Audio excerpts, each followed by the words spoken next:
Hi, Wernbertong. Buddha's birthday is around the corner. What celebrations will the temple prepare this year? Hi, Catherine. Good to see you in a temple again.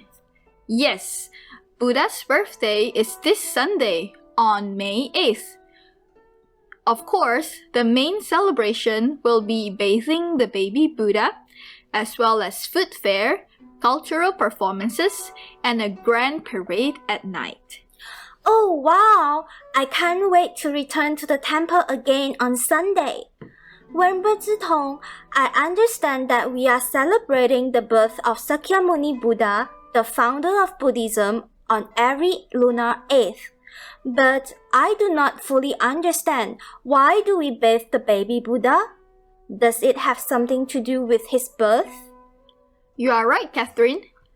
The bathing the baby Buddha tradition originates from the birth of Prince Siddhartha. According to the biography of Shakyamuni Buddha, when Queen Maya was about to give birth, she traveled back to her hometown for her labor, as was the custom. Along the road, Queen Maya passed by the Lumbini garden and was taken by the beautiful scenery. So she stopped the travel to walk about the garden. Suddenly, she felt that she was going into labor, and soon enough, gave birth to Prince Siddhartha under the Ashoka tree. Just then, the sunlight shone brilliantly in the sky. Flowers bloomed, and the air was filled with joyous birdsong, as the world was celebrating the birth of the prince. The birth was accompanied by other miracles as well. Shortly after birth, the child walked 7 steps. After looking in every direction, the child pointed one finger to the sky and the other to the ground and declared, "This is my last birth into this world. It is for the sake of realizing Buddhahood that I have come into this world. I am the greatest enlightened being and am here to liberate all beings." After these words, 2 streams of water fell from the heavens, one warm and one cool. The prince bathed in them, leaving his body and mind free and at ease. To remember this auspicious day, we celebrate the birth of the Buddha by bathing his image, just as how the baby was bathed by waters from the skies. Oh, this is a beautiful story. Basically, we are reenacting the event of the Buddha's birth. Indeed, we are paying our respect and gratitude to the baby Buddha, who came to this world to teach us the virtue of compassion, give us the light of wisdom, and show us the path to liberation. What are the steps to bathe the baby Buddha? How should we conduct ourselves? When you stand in front of a baby Buddha, you can first join your palms respectfully. You can also contemplate on the Buddha's kindness and have faith in the Buddha.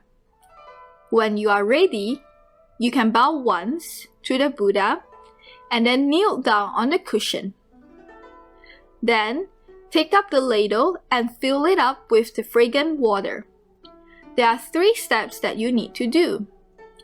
First, sprinkle water from the right shoulder of the Buddha and vow, "I vow to stop doing unwholesome deeds." The second step, sprinkle water from the left shoulder of the Buddha and vow, "I vow to cultivate wholesome deeds." Last, sprinkle water from the right shoulder of the Buddha again and vow, "I vow to liberate all sentient beings." You can also vow to do good deeds, speak good words, and think good thoughts as well. When you are ready, you can stand up and bow again to complete the ceremony. There are 4-fold significance of bathing the Buddha. While bathing the Buddha, we are cleansing our afflictions. At that moment, we vow to get rid of greed, hatred, and ignorance, and purify our body, speech, and mind. We also resolve to do good deeds, speak good words, and think good thoughts so as to reveal our good nature and realize the pure Dharma body of the Buddha. In our daily lives, we use water to clean our bodies and wash our dirty clothes. To purify our afflictions, we need to use the Dharma water. Bathing the Buddha will help us purify our minds by diminishing our afflictions. Bathing the Buddha is also a reminder to keep a pure mind. When we bathe the Buddha, we can contemplate whether our mind is pure or muddled. By praying to transform defiled minds into Bodhi minds, we are seeking to fill our minds with wholesome virtues. If everyone acts, speaks, and thinks wholesomely, we are creating a peaceful and harmonious society and transforming the world into a pure land of truthfulness, virtue, and beauty. Besides paying respect to the Buddha, we can dedicate the merits of bathing the Buddha to our parents, friends, and family, and also to the people we know or do not know. We can also dedicate these merits to all sentient beings in the six realms to liberate them from suffering. I see. Thank you for your explanation, Venerable Zitong. Bathing the Buddha isn't just a ceremony. It is also a chance for us to self-reflect. I think, more importantly, to cultivate the virtues of the Buddha so that we can be a light to other people as well. You are right. The Buddha doesn't need to be bathed by us. Rather, we are the ones who need to have a heart-to-heart connection with the Buddha. Indeed. I will be mindful when I bathe the Buddha on Sunday. Venerable Zitong, you also mentioned about Buddha's birthday parade. I like that we are also keeping up with modern times by having parades and floats on Buddha's birthday. Well, I hope to see you on that day. Do you know that Buddha's birthday parades have a long history in Buddhism? Let me show you a painting. This painting is titled Northern Way Parade of the Buddha by artist Miss Nancy Corridan. In China, Buddhists have been holding Buddha's birthday parades as early as the Eastern Han Dynasty, which is around AD 189. Grand celebrations were held to commemorate this day. During the Northern Wei dynasty, which is around early 6th century, the parades will involve over 1,000 images and carriages that were decorated in the most elaborate manner with gold, jade, and other jewels. Even the emperors would join the celebration by standing at the city gate and scattering flowers to the Buddha images as carriages paraded past them. Besides carriages, there are also parades of music, performances, acrobats, and even exotic animals. People would flood the capital city, not only joining the celebrations, but also making offerings and praying to the Buddha in hope that their wishes will be fulfilled. This is amazing to think that it happened over 1,500 years ago. What about these black and white photos? Is this Venerable Master Xingyun? Yes, you are right. You recognized Venerable Master.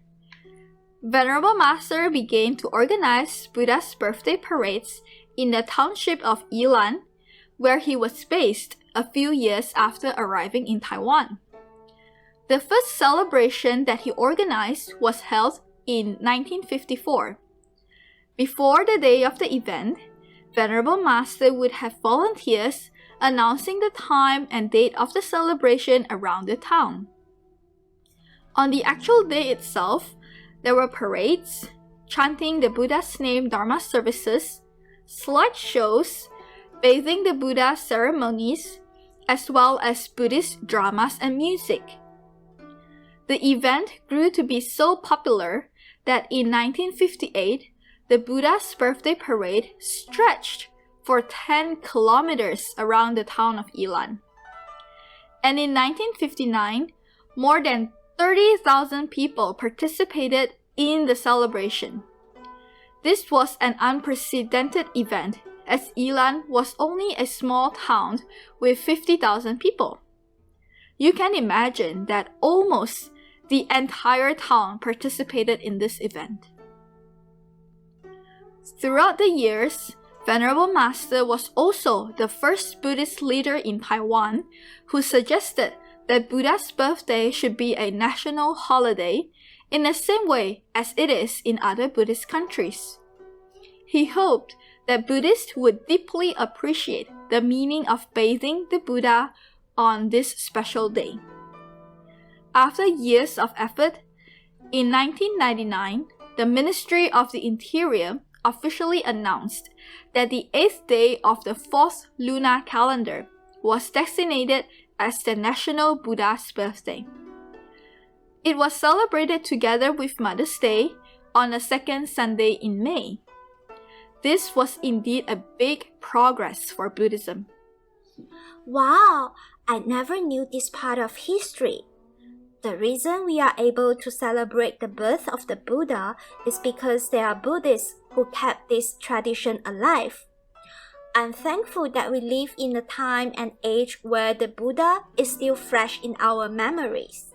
And thank you to the Venerable Master in showing us the significance of bathing the Buddha.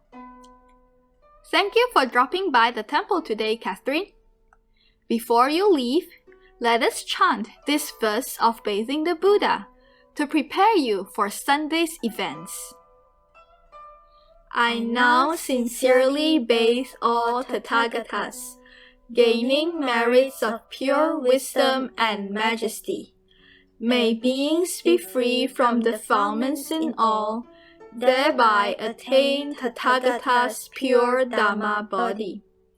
May the sense of Shila, Dhyana, Prajna, and right view constantly pervade temples of the entire world.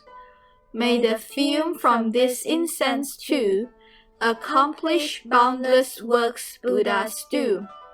May the 3 lower realms wheel of suffering halt, bringing coolness to the fire of burning pain.